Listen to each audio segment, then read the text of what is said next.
चिरां दुवारावथ' मोजांखा आरो साबसिन एमपि इलेक्सनाव जिखिनि एसे एनै कयेकटा पकेटाव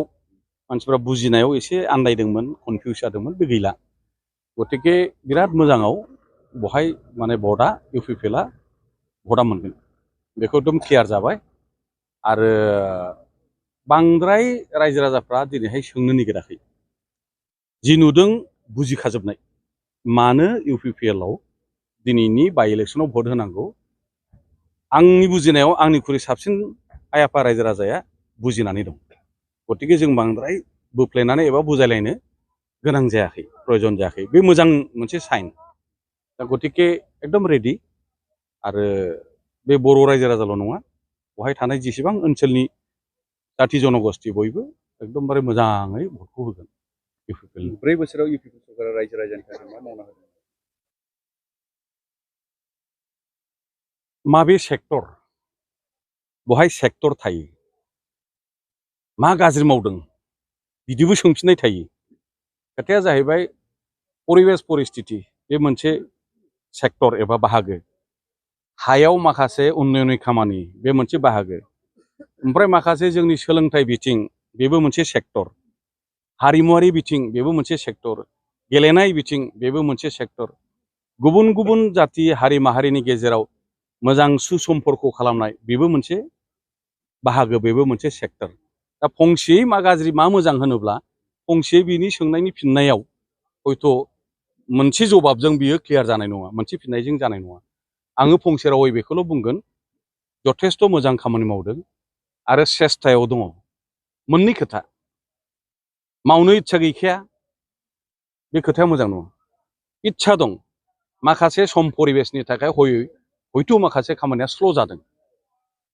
बहाय हयथ' रायजो राजाफ्रा बयबो बुजियो खिन्थु इच्छायानो गैया नायसनथारा बेथ' खोथाया गाज्रि दा गतिके इन्टेनसन उद्देश्य सिंनि जि इनसाइट मावनायनि सेस्थाया बयहाबो दिनै जे दैदेनगिरिफोर दङ मानव गेदेर चिफनिफ्राय आरम्भ खालामनानै इएम बिथांमोना जथेस्थ' सेस्थायाव दङ आरो गोबां खामानिखौ दिनै मावगासिनो दङ आरो साबसिननिफ्राय साबसिन रेजाल्टखौ जों मोनबाय थागोन हा पाट्टा राननायखौ बिटिआर सरकारनि हा पाट्टा राननायखौ हुआ बा 3 बोसोरनि भेलिडिटि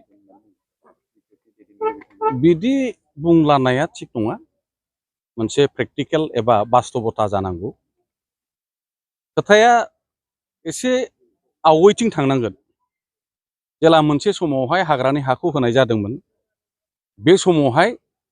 बे हानि पाट्टा राननाया भुवा होननानै बुंदोंमोन दा बेफोरजों कयेकटा रेफारेन्सआव कयेकटा फुराना खोथाखौ लानानै बुंनाय रावफोर बायदि आङो सम सम मोनो खारन आवगायाव आं जि दंमोन दा ओरै दङ गेजेराव आं जिखिनि बुजिनो हायो बुंनायनि इन्टेनसनफोरखौ मतलबखौ दा गतिके बहाय बिदि बुंलायबाय थानानै जोंनि रायजो राजानि समस्या समाधान जाया जोंनि नोजोर आरो थांखिया जोंनि रायजो राजानि गोरिब दुखिया बोरै जों समस्याखौ समाधान खालामनो बिथिं थांनांगौ पाट्टा राननायाबो नंगौ मोनबावनांगौ दंनायाबो नंगौ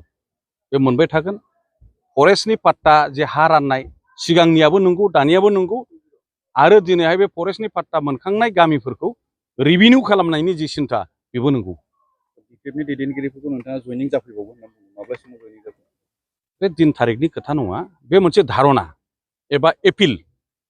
आंनि गोसो सिंनिफ्राय खावलायनाय खोथाया जाहैबाय दाख्लैफोर एसे ओंखारदों नालाय जे चन्दन ब्रह्मआ एमएलए मोनैनि खुद्रिनानै दङ गतिके बेबो बिपिएफआव फैफिनसिगोन बे खोथाखौनो आं बारे बारे बुंदों एमएलए नांगौ होननानै आं माला दरखास्त होआ एमएलए एमपि जानो थाखाय आं माला इउपिपिएलआव जइन जाया आं जुदि इउपिपिएलआव बे खारनाव जइन जादोंमोनब्ला फैदोंमोनब्ला आं दुखु मोननाया स्वाभाबिकमोन खारन बे उद्देश्यआव आं फैयाखै खौसेथि थालायनानै गसङाब्ला जों गोग्लैगोन खौसेथि थायोब्ला जोङो गसंथानानै थानो हागोन बड'फानि जि बोसोन बे खारनावसो आंजों लोगोसे हाजार हाजार जोङो दिनैहाय जगदान होनानै थांनाय एमपि इलेक्सनाव ज' जाजाय जोङो देरहानाय आरो अदूर भबिष्यतआव जोंनि जातिनि खौसेथिखौ